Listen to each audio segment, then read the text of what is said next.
Bonjour à tous et bienvenue dans cette nouvelle capsule, les minutes cyber de Cyber Expert.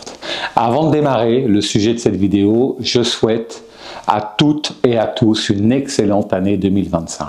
Que celle-ci vous apporte joie, bonheur, prospérité et bien sûr sécurité. Donc le sujet de cette vidéo aujourd'hui, comme vous le savez, chaque début d'année, on met en place, souvent on décide de bonnes résolutions qu'on va prendre. Alors justement, quelles pourraient être ces bonnes résolutions en termes de cybersécurité pour votre entreprise? J'en ai listé une dizaine que je vais partager avec vous. La première, bien sûr, l'authentification forte. Pourquoi, en effet, mettre en place une authentification forte? Aujourd'hui, utiliser des mots de passe statiques n'est plus acceptable, tout simplement, vu les risques de compromission d'identifiants. Et d'ailleurs, j'ai reçu en décembre, peut-être vous aussi, un courrier émanant du CCB, du Centre pour la cybersécurité Belgique, un courrier avec un thème l'authentification forte qui disait « Activez immédiatement l'authentification à deux facteurs sur vos réseaux, systèmes et applications ». Le point commun des cyberattaques quotidiennes dans notre pays est l'absence d'authentification à deux facteurs.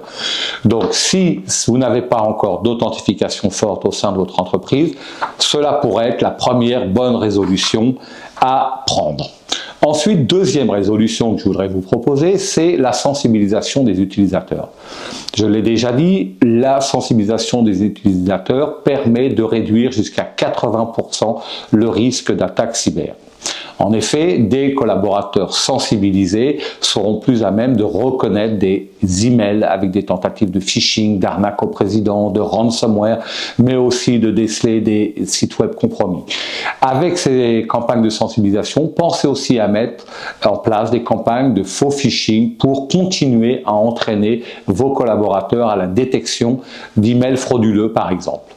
Ensuite, troisième résolution, la protection des emails. J'espère en tout cas que vous avez déjà une protection email. Si ce n'est pas le cas, une autre résolution à prendre, mettre en place une solution de protection des emails, car celui-ci reste encore un des vecteurs les plus utilisés pour diligenter des attaques cyber. Ensuite, autre résolution, les scans de vulnérabilité.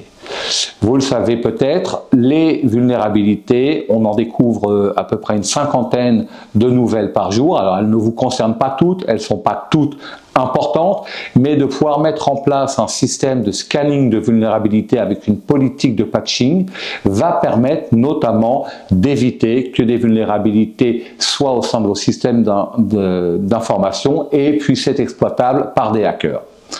Ensuite, une autre résolution qu'on pourrait prendre, c'est la gouvernance. Il y a toutes les solutions dont je viens de parler, il y en aura d'autres après, mais mettre en place une gouvernance cyber. Ça passe par la revue, par exemple, des politiques en place, des chartes de cybersécurité, des politiques de sécurité comme la PSSI, et aussi remettre en place des nouvelles politiques de cybersécurité que vous n'aviez pas encore. Par exemple, une charte de cybersécurité pour l'utilisation de l'intelligence artificielle, par rapport au GDPR, vous pouvez en parler avec votre DPO, par exemple, mais la gouvernance pourrait être aussi une bonne résolution pour 2025. Ensuite, une autre résolution, c'est la supply chain. Vous le savez, beaucoup de cyberattaques sont des attaques par rebond, c'est-à-dire qu'ils vont exploiter une vulnérabilité qui pourrait être présente auprès de vos collaborateurs, vos partenaires externes qui auraient accès à vos systèmes d'information. Donc pensez à contrôler votre chaîne d'approvisionnement, que ce soit par le biais de questionnaires que vous pouvez leur soumettre, mais aussi avec des solutions qui vont pouvoir détecter justement des vulnérabilités présentes au sein de votre supply chain. Ensuite, l'Active Directory. Nous avons tous des Active Directory, ça serait une bonne chose de faire une revue, un audit de cet Active Directory pour voir s'il n'y a pas des groupes utilisateurs dormants, inactifs par exemple, de pouvoir reconfigurer correctement son ou ses Active Directory. Une autre résolution qui a le vent en poupe aujourd'hui, j'en ai parlé dans ma dernière vidéo, qui est l'intelligence artificielle. Par exemple, de pouvoir auditer votre entreprise pour voir quel est l'usage de l'intelligence artificielle par vos collaborateurs et quels seraient les risques d'exposition de données sensibles. Il y a des solutions pour ça, j'en ai parlé, mais l'intelligence artificielle aujourd'hui est utilisée de plus en plus par les différents services des organisations. Donc, regardez un petit peu ce qu'il en est, quel est l'usage et quels sont les risques éventuels de voir des données personnelles et sensibles exposées dans les LLM type ChatGPT, Copilot, Mistral ou autres. Ensuite, une autre résolution qui pourrait être importante, qui est la réalisation de pentests. En effet, réaliser des pentests permet de découvrir des vulnérabilités qui pourraient être exploitables par des hackers. Ces pentests peuvent être faits en mode black box, white box, grey box, plein de possibilités. Donc, regardez un petit peu si dans vos résolutions, la mise en place de pentests cette année pourrait être à l'agenda. Ensuite, une autre résolution, le CISO as a service. Toute entreprise n'a pas un CISO en interne full-time. Souvent, donc, on a un directeur informatique, mais pas de CISO. Le CISO est là pour vous aider justement à mettre en place les gouvernances, les bonnes solutions, les bonnes habitudes en termes de cybersécurité.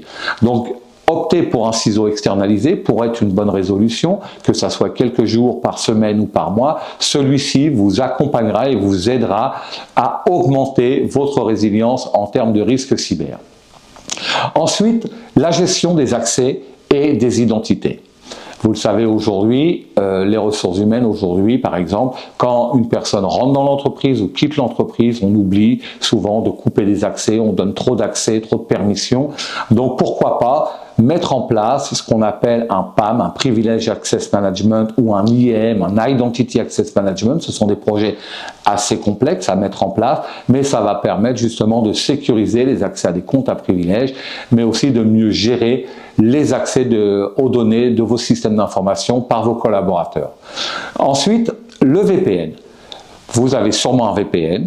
Est-ce que ce VPN est suffisamment sécurisé? Vous pourriez éventuellement faire un pentest sur le VPN, mais aussi de regarder si l'authentification forte est bien active au niveau des accès à distance pour vos collaborateurs.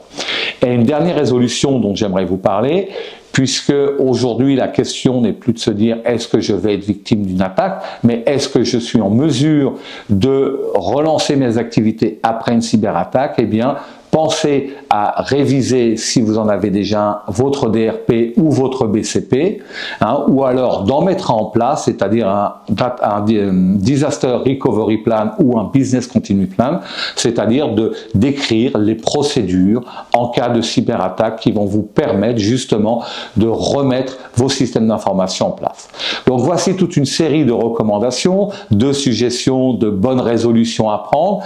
Si certaines ne sont pas encore en place chez vous, j'espère qu'elles seront sur la liste. Si vous souhaitez en discuter, n'hésitez pas, info@cyberexpert.be, je me ferai un joie d'en discuter avec vous. Et aussi, bien sûr, likez cette vidéo, activez la petite cloche et abonnez-vous à la chaîne pour d'autres vidéos. Et à très bientôt. Merci.